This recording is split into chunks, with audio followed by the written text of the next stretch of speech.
You might have had somebody in your organization who looked on the internet and saw something about the dirty cow vulnerability. Now, this might be a funny looking picture to you, but the result of it is actually not very funny, because this is a privilege escalation within the Linux kernel, and every kernel from 2.6 on upward is vulnerable.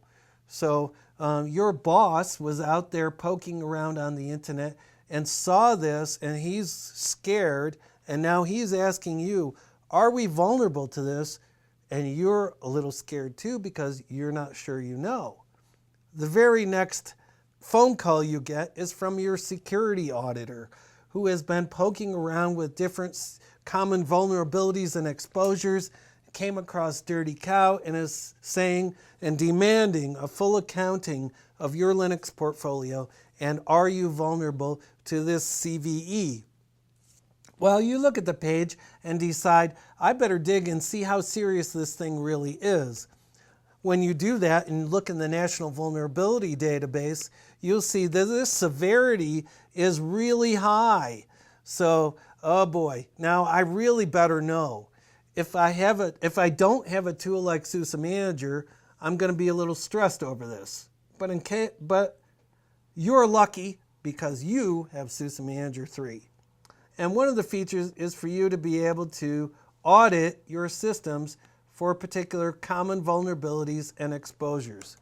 So in this case, again, we know from the Dirty Cow page that my number is 2016-5195.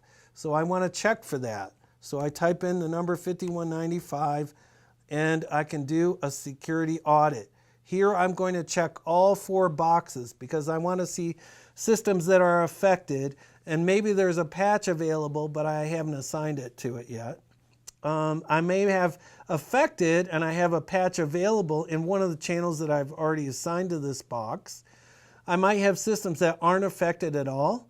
That means they either don't have the software installed, or their operating system was patched before its release for this particular vulnerability.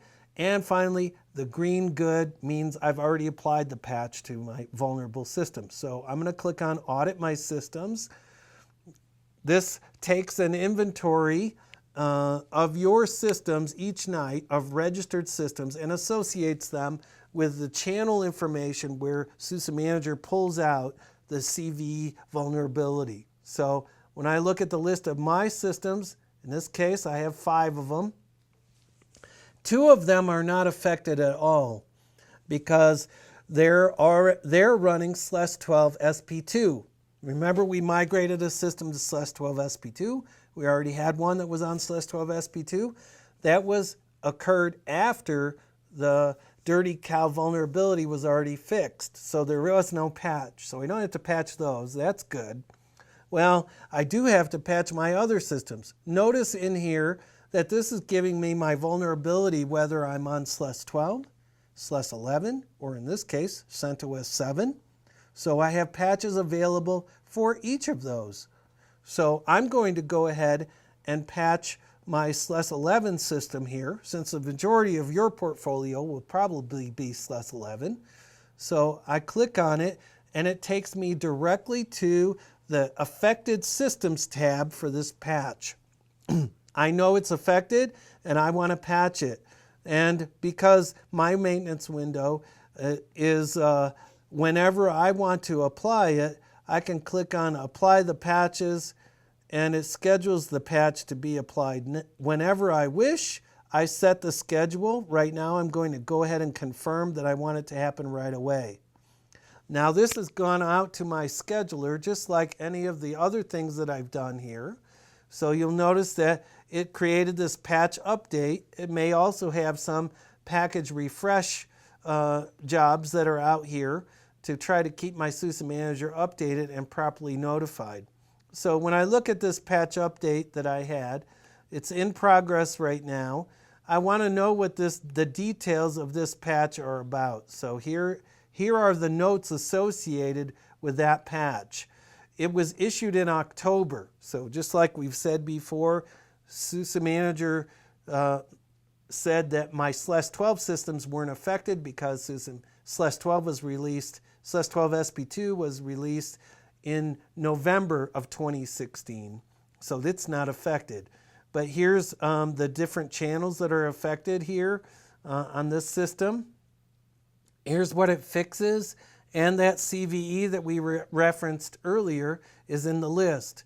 A patch will affect a number of different packages, not just one, but in this case, all the related kernel packages. So I have kernel default base, kernel EC2 for Amazon, and I happen to be running EC2 because this instance is on Amazon today, and the source packages and SIMS packages that are correlated to that kernel. So any affected systems will get the entire patch applied to them. When the kernel patch occurs, and I can look out here in security patches on my system and search for kernel, you'll notice that there's an extra symbol next to the SUSE patches for the kernel here. That means that it knows it has to be rebooted. So this requires a reboot trigger. So anything that I apply that requires that will place my system in a special grouping, so I know it has to reboot, and trips a flag in SUSE Manager on that system detail. So let's take a look here at our schedule. It looks like it might have already completed. Let's take a look. Here's my kernel that it did complete. When I look at succeeded, I get, just like with any other events that occur for this system, salt state applies, package installs, this patch update is scheduled, and it tells me who did it, and it tells me what it did. So it's affected by these things. It did the package install, and it executed this package install, and the result is true. And here's the patch that it installed. So now I should be patched up for my SLES-11 system. Let's rerun our audit to validate that and make sure. So when I look at audit, I change to 2016, go to 5195, and click on all the boxes again. So if I see this one is patched, it will appear in the list. And now I can see my system is in fact patched. That's really awesome. So no action is needed. Now if I want to give this as a spreadsheet to my boss and to the security guy, it will open it as a spreadsheet and allow me to give them something that has a summary of all of my systems, whether the patch was applied, where it came from, and I'm completed.